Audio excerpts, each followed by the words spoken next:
거룩한 주님의 날에 살아계신 하나님을 예배하기 위하여서 주의 전에 오신 우리 교우님 한 분 한 분을 주님의 마음으로 진심으로 사랑하고 축복합니다. 이 시간 우리가 하나님의 말씀을 나누기 전에 좌우에 계신 분들을 마음을 열어서 축복하고 하나님의 말씀을 나누기를 원합니다. 사랑합니다. 축복합니다. 복된 주일 되십시오.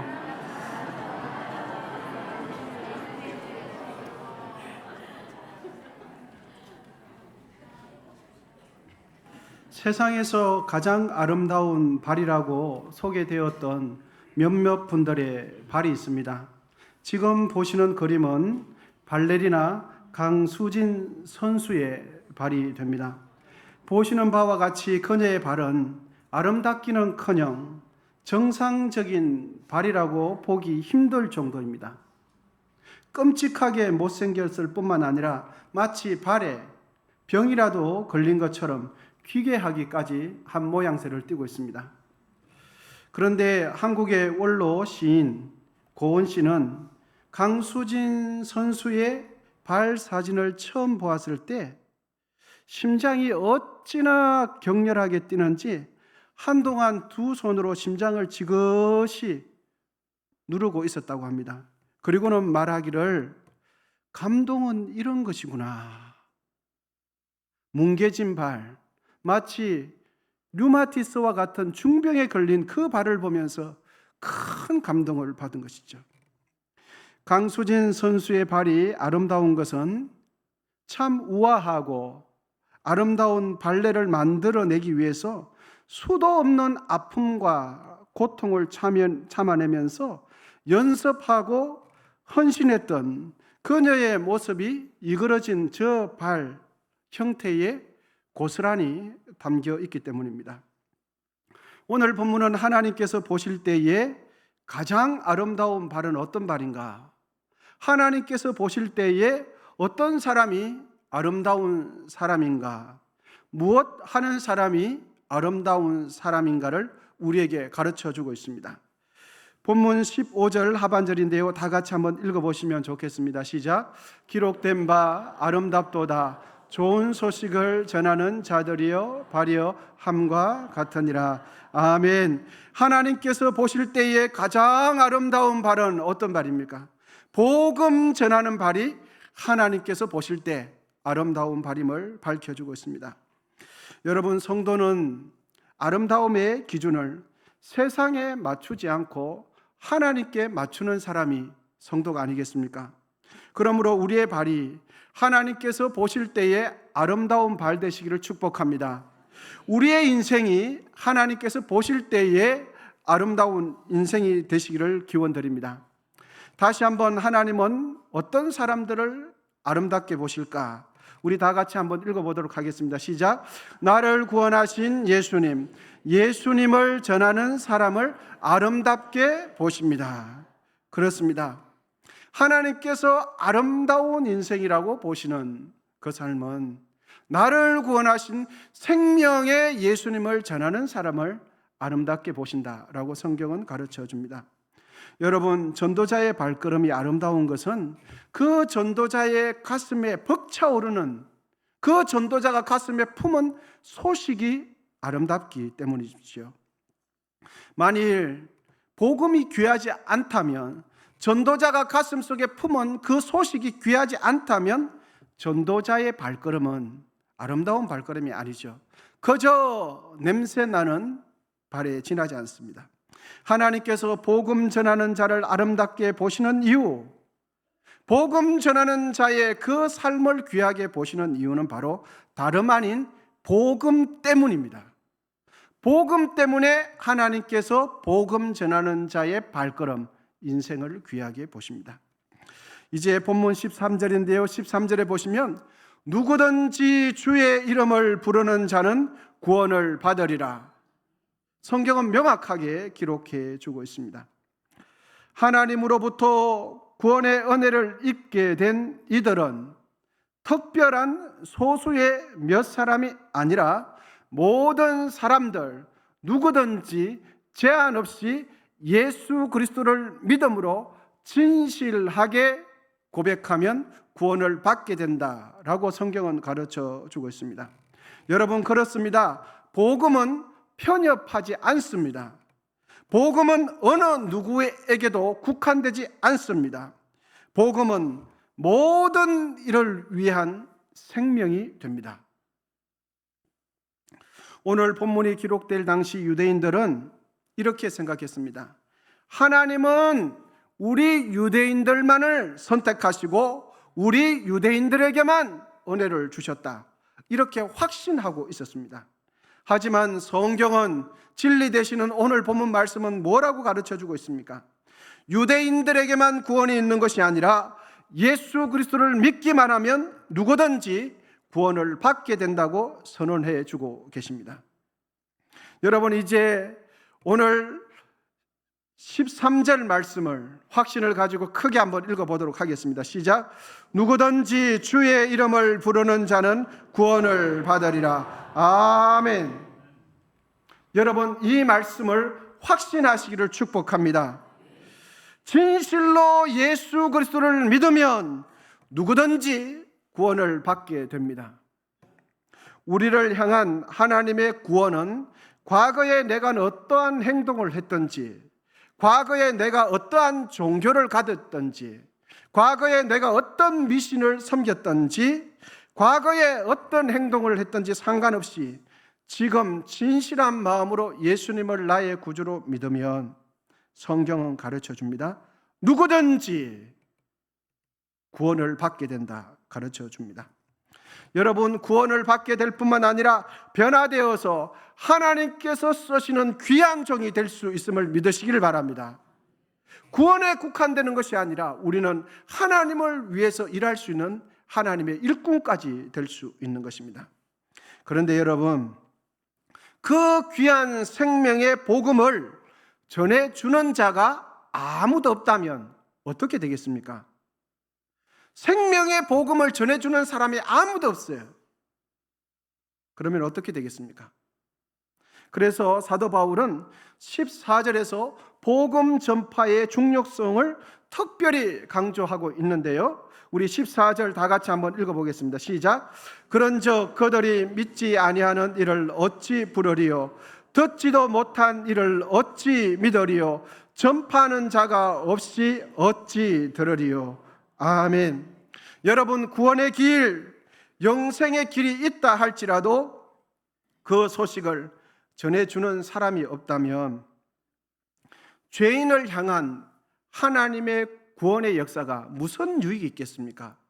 그 소식 자체를 접하지 못했는데 예수님께서 우리를 위하여 죽으셨다는 그 내용이 무슨 의미가 있겠습니까? 그러므로 여러분, 우리는 복음을 전하는 삶을 살아야 할 줄 믿습니다. 그러므로 우리는 구원의 도, 십자가의 도를 전하는 삶을 살게 되시기를 축복합니다. 하나님께서는 먼저 믿은 우리를 구원의 소식을 전하는 전달자로 우리를 삼으셨습니다. 하나님께서는 우리를 통해서 구원의 소식이 널리 전파되기를 원하셨습니다. 하나님께서 예수님을 이 땅에 보내셨듯이 하나님은 먼저 믿은 우리를 통하여 아직도 복음을 경험해 보지 못한 분들, 복음을 듣지 못한 이들에게 복음이 전파되기를 원하십니다. 여러분, 우리 모두는 예수님 안에 있는 영생을 누리기 위해서 하나님께 부름을 받았습니다. 그런데 이 부름을 받고서 끝이 난 것이 아니라 이 부름은 구원의 소식을 전하기 위해서 세상으로 우리를 보내심 받은 내용도 포함되어 있습니다. 하나님은 내가 구원받도록만 부른 것이 아니라 구원받은 우리를 세상에 보내시는 보내심이 우리의 구원 안에 포함되어 있습니다.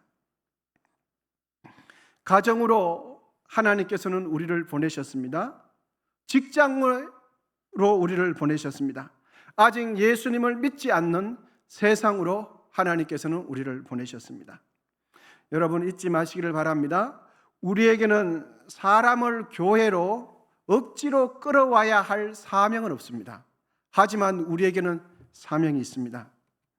세상으로 가서 복음을 전해야 할 사명은 우리에게 있습니다. 예수 그리스도 안에 있는 영생을 전해야 할 사명이 우리에게 있습니다. 아직도 복음을 듣지 못한 이들에게 복음을 전하고 예수님이 구원자이심을 전해야 할 사명이 우리 모두에게 있습니다. 여러분, 이 사명을 잘 감당하게 되시기를 축복합니다. 바다를 향해 하는 배에는 여러 종류의 배가 있지요.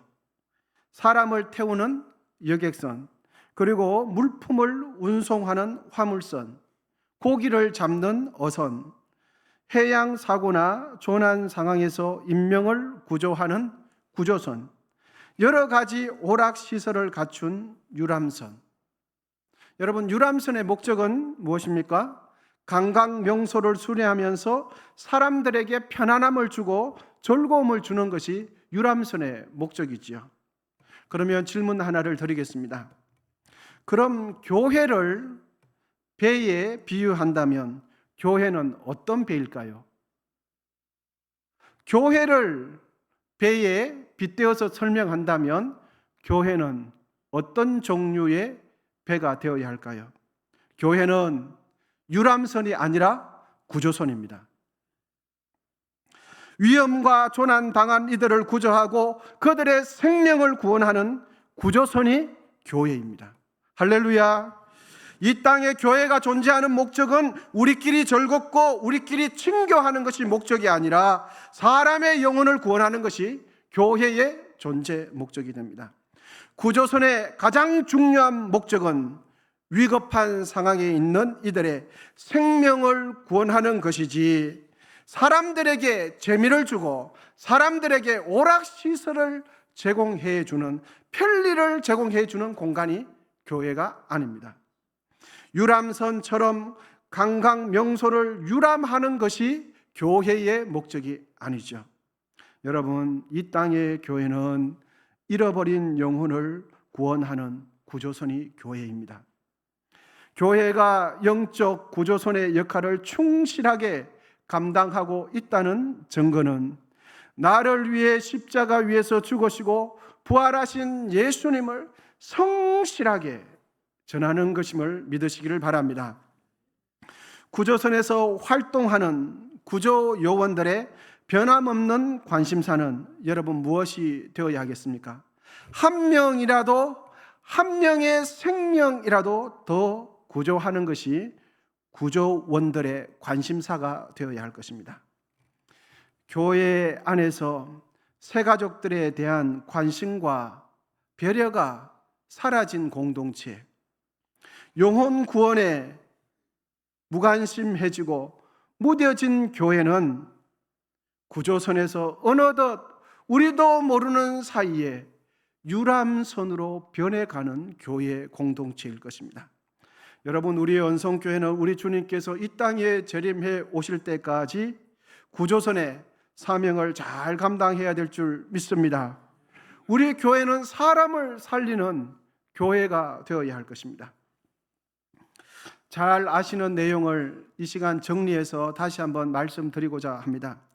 여러분, 영국의 사우스 샘퍼턴에서 출항하여 미국 뉴욕으로 항해하던 타이타닉호가 있었습니다.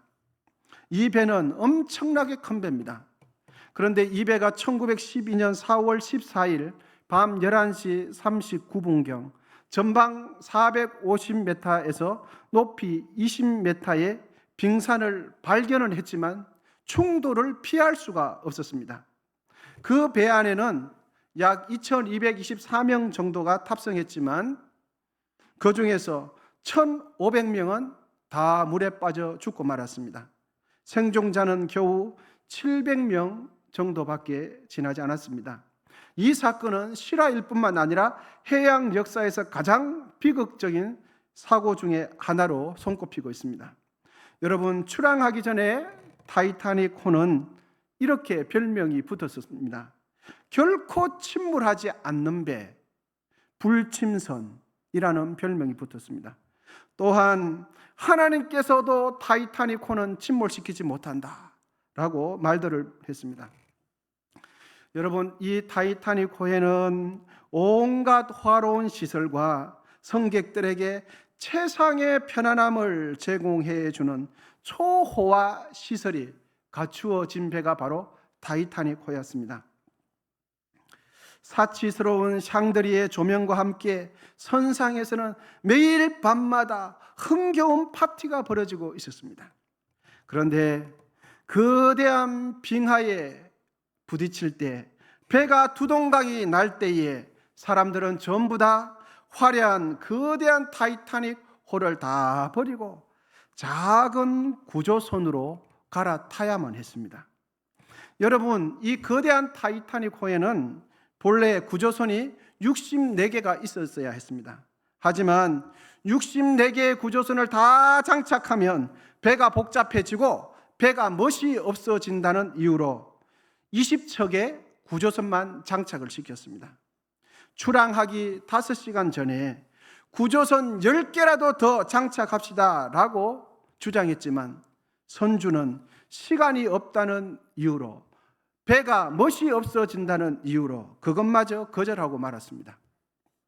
그런데 더욱 안타까운 점은 구조선을 다루는 훈련이 되어 있지 않아서 60척 중에서도 결국은 13개의 구조선만 재기능을 하고 말았습니다. 여러분, 구사일생으로 살아남은 생존자들을 목적지에 안전하게 이르게 한 배는 어떤 배입니까? 화려한 여객선, 화려한 호화스러운 타이타닉호가 아니라 13개의 작은 구조선입니다. 오늘날 교인들 중에는 교회를 유람선처럼 생각하는 이들이 없지 않은 것 같습니다. 자신을 유람선의 승객처럼 여기면서 교회가 자신에게 편안하게 해주고 교회가 자신들의 필요를 부족함 없이 다 채워주기를 기대하고 있습니다. 여러분, 교회는 유람선이 아니라 구조선입니다. 하나님을 덩짐으로 인해서 영원한 생명을 상실한 이들을 복음으로 구조하는 공동체가 교회 공동체입니다. 그리고 우리는 구조선에 탄 구조대원이라는 것을 잊지 마시기를 바랍니다.